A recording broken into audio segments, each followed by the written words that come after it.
نحمده ونصلی علی رسولہ الکریم اما بعد۔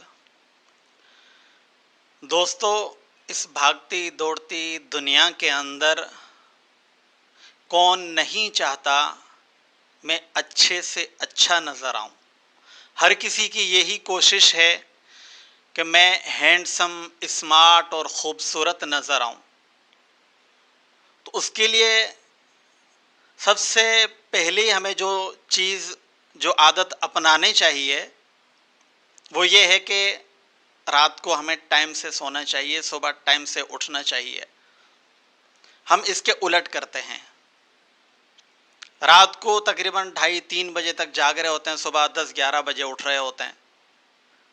اللہ رب العالمین نے ہمارا جو وجود جو بنایا ہے وہ عشاء کی نماز کے بعد اندرونی جو نظام ہے وہ کہتا ہے کہ اب انسان کو اپنی باڈی سے اندرونی نظام کہتا ہے کہ اب تو سو جا، میں ایکٹیو ہو جاؤں۔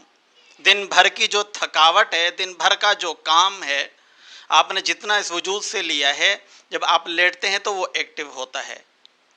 ہم سوتے ہیں رات کو 12 بجے کے بعد، 1 بجے کے بعد جب سوتے ہیں تو تب تک وہ بہت زیادہ اندرونی جو نظام ہے وہ بہت زیادہ تھک چکا ہوتا ہے، وہ پھر صحیح طریقے سے کام نہیں کرتا۔ جب صحیح طریقے سے وہ اندر سے کام نہیں ہوگا تو ہمارا وجود کس طریقے سے اچھا، خوبصورت اور اسمارٹ نظر آئے گا۔ تو اس کے جو اثرات ہیں پھر وہ چہرے پر آتے ہیں۔ اگر آپ اندرونی طور پر غمزدہ ہیں، کسی ٹینشن کے اندر ہیں، تو اس کے اثرات آپ کے چہرے پر نظر آتے ہیں۔ اگر آپ اندرونی طور پر اندر سے خوش ہیں، آپ کو کوئی خوشی ہے، تب بھی اگر آپ کسی سے اپنی خوشی کا اظہار نہ بھی کریں، ڈسکس نہ بھی کریں، تب بھی آپ کے چہرے پر وہ خوشی عیاں ہوتی ہے۔ یعنی آپ کا اندر کا جو وجود، آپ کے اندر جو چیز ہوتی ہے وہ آپ کے چہرے سے نظر آتی ہے۔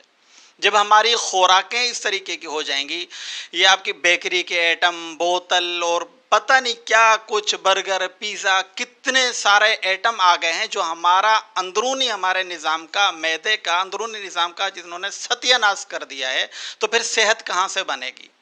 جب اندرونی نظام خراب ہوگا تو ہوگا کیا؟ چہرے کے اوپر آپ کے داغ، دھبے، چھائیاں اور نشانات آنا شروع ہو جائیں گے۔ تو پھر آپ کیا کریں گے؟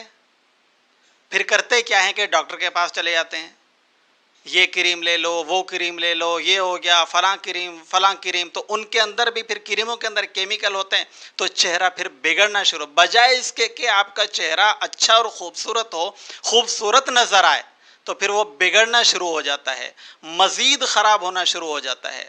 تو پھر ہم مزید جو ہے نا دواؤں کی طرف جاتے ہیں، مزید خراب سے خراب تر ہوتا چلا جاتا ہے۔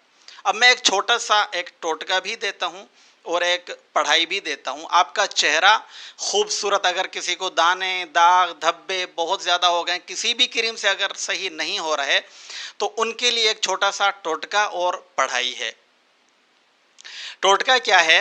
یہ جو مٹی کے برتن ہوتے ہیں نا، مٹی کے برتن، پکا ہوا کوئی برتن مٹی کا، اس کا چھوٹا سا ایک ٹکڑا لے لو، اس کو کوٹ کے، پیس کے اس کا پاؤڈر بنا لو۔ جتنا ہی وہ پاؤڈر ہو اتنی دہی لے لیں، یہ دونوں مکس کر کے، اور تھوڑی مقدار میں سرسوں کا تیل، مسٹرڈ آئل جسے کہا جاتا ہے، سرسوں کا تیل تھوڑا سا اس میں ملا لیں، وہ آپ کریم بنا لیں۔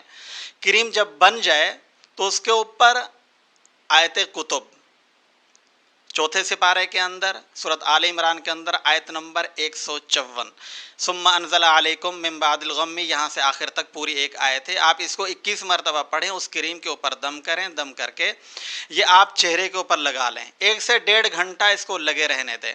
اس کے بعد آپ منہ دھو لیں نیم گرم پانی سے، اس کے بعد ہلکی سی کوئی معمولی اپنی کوئی کریم لگا لیں۔ چند دنوں کے اندر اندر آپ کا چہرہ بالکل فریش ہو جائے گا، جو جھریاں ہوں گی، عمر سے زیادہ آپ کا چہرہ لگ رہا ہوگا، وہ بھی ختم ہو جائے گا، داغ، دھبے، کسی قسم کے کوئی سائیڈ ایفیکٹ کریموں کا ہوگا وہ سب کا سب ختم ہو جائے گا۔ یہ وہ بہنیں، مائیں وہ بھی کر سکتی ہیں جن کی عمر زیادہ ہو گئی، چہرے کے اندر بل پڑنا شروع ہو گئے، تو یہ بھی انشاءاللہ بہت جلد، ہفتے 10 دن کے اندر اندر پرفیکٹ ہو جائے گا۔ اس کو آپ سب حضرات کریں۔ السلام علیکم ورحمۃ اللہ وبرکاتہ۔